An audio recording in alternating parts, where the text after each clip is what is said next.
அன்பிற்கினிய சகோதரர்களே, இன்றைக்கும் திரு யூஜி கிருஷ்ணமூர்த்தி அவர்களுடைய உணர்வுகளை பற்றிய கருத்தாக்கங்களை நாம் ஆய்வு செய்வோம். திரு யூஜி கிருஷ்ணமூர்த்தி அவர்கள் பல ஆயிரக்கணக்கான விஷயங்களை நமக்கு வெளியிட்டிருக்கின்றார். அதிலே முக்கியமான விஷயமாக கருதப்படுவது பல்வேறு காரணங்களினால் நாம் ஆய்வு செய்து கொண்டே இருந்தோமானாலும் மறுபடியும் யூஜி கிருஷ்ணமூர்த்தி அவர்களுடைய செய்திகளை படிக்கும்போது நம்மை தூண்டிக்கொண்டே இருக்கின்றது. ஏதாவது ஒரு விஷயத்தை நாம் படிக்க முற்பட்டால் எங்காவது ஒரு தொடர்பு நமக்கு கிடைத்துவிடும். அந்த தொடர்புக்கும் இந்த தொடர்புக்குரிய ரகசியங்களோடு நாம் பயணம் செய்யலாம். ஆனால் திரு யூஜி கிருஷ்ணமூர்த்தி அவர்களுடைய உச்சரிப்புகளை நாம் கேட்கத் தொடங்கினால் நம்மை எங்கேயோ அழைத்து கொண்டு அது செல்வதோடு ஒரு மாபெரும் ஒரு எலிவேட்டட் ட்ரூத், ஒரு பரிணாமமுள்ள ஒரு உண்மைக்குள்ளே நம்மை அழைத்துச் செல்வதை நாம் உணர முடியும். அந்த பரிணாமத்திற்குள்ளே நாம் செல்ல முயற்சி செய்யும்போது நம்முடைய மூளையினுடைய நியூரானிக்கல் நெட்வொர்க் இன்னும் பல முறைகளில் விரிவடைகிறது என்பதைத்தான் புரிந்து கொள்ள முடிகிறது. மூளையினுடைய மின் சுழற்சியினுடைய புதிய பரிணாமத்திற்கு நம்மை அழைத்துச் செல்கிறது என்பதிலே எந்த சந்தேகமும் இல்லை.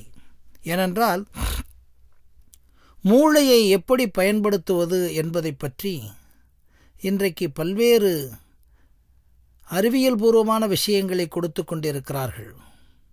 ஆனால் யூஜிகே அவர்கள் நிச்சயமாக நம்முடைய மூளையினுடைய 10,000 கோடி செல்களின் இயக்கத்தை முடுக்கி விடுகிறார் என்பது நம்முடைய அனுபவம். ஏனென்றால் நமது உடலிலே இருக்கக்கூடிய எந்த உறுப்புகளையும் அது இயற்கையோடு இருக்கும்போது அந்த உறுப்புகள் இயற்கையாகவே இயல்பாகவே இயங்கிக் கொண்டிருக்கின்றன. இதயமாக இருக்கட்டும், அல்லது நம்முடைய பாலியல் உறுப்புகளாக இருக்கட்டும், நாக்காக இருக்கட்டும், பொறிகளாக இருக்கட்டும், புலன்களாக இருக்கட்டும், இவைகள் எல்லாமே தன் இயக்கத்திலே இருக்கின்றன. நாம் அதற்காக ஒரு புதிய விஷயத்தை அதற்கு கொடுக்க வேண்டிய அவசியமில்லை. தண்ணீர் அருந்துகிறோம், உணவை சாப்பிடுகிறோம், வயதாகிறது, வளர்கிறோம், காமம் உருவாகிறது, எல்லாவற்றையும் இயற்கையாகவே அதற்கு வேண்டிய உணவு மட்டும், காற்றும் நீரும் உணவும் பஞ்சபூதங்களாகிய சில விஷயங்கள் மட்டும்தான் இந்த உடலுக்கு தேவை. அதற்கு பிறகுதான் மூளையினுடைய இயக்கம் தொடங்குகிறது. ஏனென்றால் இந்த உடம்பு இயங்குவதற்குரிய அத்தனை விஷயங்களும் ஆல்ரெடி இந்த மூளையிலிருந்து பாதம் தொட்டு எல்லா இயக்கமும் தானாகவே நடக்கின்றன.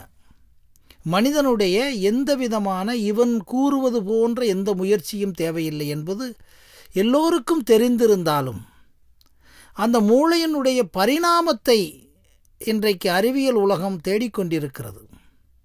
ஒன்றை கண்டுபிடித்து விட்டோமே, இந்த கண்டுபிடித்ததற்கு பிறகு இன்னொன்றுக்கு செல்ல வேண்டுமே, எப்படி செல்வது என்று மிகப்பெரிய போராட்டம்.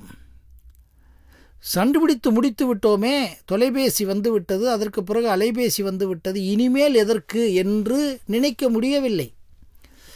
பயன்படுத்தக்கூடிய நாம் வேண்டுமென்றால் இது போதும் என்று எங்கிருந்தாவது நினைத்து விடுகிறோம்.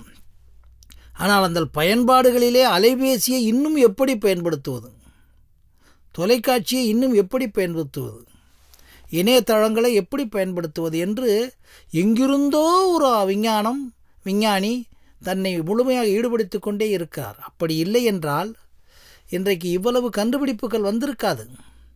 பிறந்தோம், சாப்பிட்டோம், குழந்தைகளை பெற்றோம், இறந்து விடுவோம் என்பது ஒரு சாதாரண நிகழ்வு. இதற்கும் மனிதனுக்கும் சம்பந்தமே இல்லை. அதை போல பிறந்தோம், வாழ்ந்தோம், பணம் சம்பாதித்தோம், செத்தோம், இதற்கும் சம்பந்தமே இல்லை. ஆனால் புதியனவாக புதிய விஷயமாக புரிந்தோம், உணர்ந்தோம், அதில் நாம் செயல்பட்டோம், அதில் மறுபடியும் இன்னொரு புதிய உணர்வோடு வாழ்கிறோம் என்பதுதான் அந்த தேடலே உயிரின் உரிமமாக மாற்றப்படுகிறது. அந்த தேடலே உயிரின் உரிமமாக மாற்றப்படுவதற்கு, தூண்டப்படுவதற்கு, உச்சரிக்கப்படுவதற்கு காரணமாக இருப்பவர் யூஜி கிருஷ்ணமூர்த்தியும் ஒருவர் என்பதில் எனக்கு சந்தேகமில்லை. அதனால்தான் நாம் இவ்வளவு சொல்ல வேண்டிய கட்டாயம் இருக்கிறது. ஏதோ யூஜி கிருஷ்ணமூர்த்தியை படித்து விட்டோம் என்பதல்ல.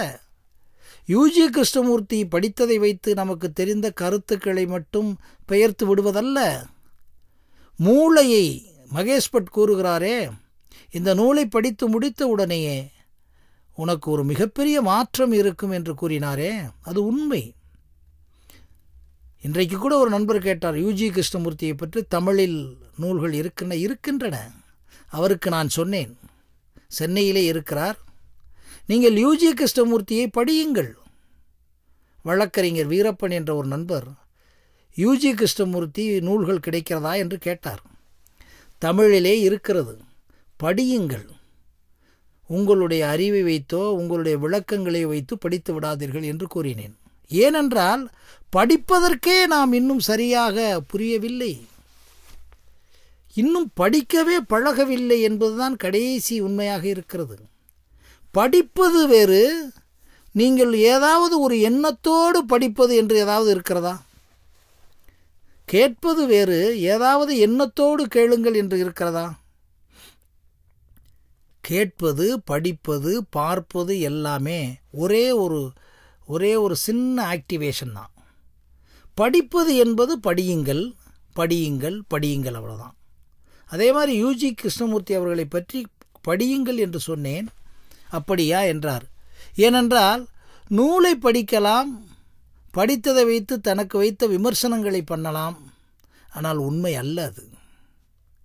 அப்பொழுது இருந்த, இப்பொழுது நீங்கள் பேசிக்கொள்ளலாம். இப்படி எனக்கு தெரிந்த இப்பொழுது இருந்த ஒரு விஷயத்தை பற்றி உங்களோடு பேசிக்கொண்டிருக்கிறேன் என்று சொல்லுங்கள். முடிவான முடிவு என்று சொல்வதற்கு யார்? அதற்குத்தான் யூஜிகே சொல்லுவார், இங்கே இந்த உலகத்திலே நீ எதையும் புரிந்து கொள்ள முடியாது என்று கூறுவார். நிச்சயமாக புரிந்து கொள்ளவே முடியாது. நீ செத்தாலும் அனுபவப்பட்டாலும், சாவதை அனுபவப்பட்டாலும் கூட புரிந்து கொள்ள முடியாது. சாவது வரை சாகின்ற ஒரு அனுபவம் இருக்கிறதே, அந்த அனுபவத்தை ஏற்கனவே நீ புரிந்து கொண்டாயா? அதை போன்று யூஜிகே அவர்களை பற்றி நாம் வியப்பாக பேசவில்லை. புரட்டி போடுகிறார், இன்ஃபெக்ட் பண்ணுகிறார் என்று சொல்கிறார்கள். எத்தனையோ ஆயிரக்கணக்கான நூல்களை படிக்கிறோம், கேட்கிறோம். அப்படிப்பட்ட யூஜிகே அவர்கள் சொல்லுகிறார்கள் ஒரு இடத்திலே, நீங்கள் உங்களுடனேயே சமாதானத்தோடு இருந்தால் ஒழிய உலகெங்கிலும் சமாதானம் இருக்க முடியாது.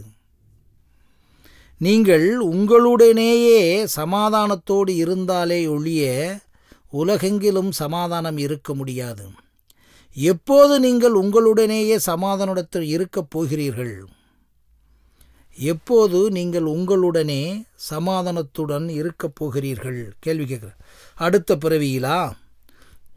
அதற்கு வாய்ப்பே இல்லை. அங்கே கூட உங்கள் சமுதாயம் சமாதானத்துடன் இருக்கும் என்பதற்கு உத்தரவாதம் ஏதும் கிடையாது. அவர்கள் சமாதானத்துடன் இருக்க மாட்டார்கள். நீங்கள் உங்களுடனேயே சமாதானத்துடன் இருக்கும்போது அதுதான் கதையின் முடிவு என்று கூறுகிறார். இதில் என்ன யூஜிகே சொல்ல வருகிறார் என்பதை நாம் விஞ்ஞானபூர்வமாக யூகிக்க முடிகிறது. எவனாவது ஒருவன் அவனோடே சமாதானமாக இருந்தானா என்பதைத்தான் அவர் சுட்டிக்காட்டுகின்றார். ஒரு வினாடியாவது உன்னோடு நீ சமாதானமாக இருந்தாயா? உன்னோடு சமாதானம் என்பது என்னவென்றால், உன்னுடைய உணர்வுகளோடு, உன்னுடைய அறிவோடு, உன்னுடைய ஆற்றலோடு, உன்னுடைய உடலியல் பாங்கோடு, உன்னுடைய உடலியலுடைய ஏற்படக்கூடிய அத்தனை மாற்றங்களோடு, இயற்கையோடு, இயல்போடு நீ ஒரு வினாடி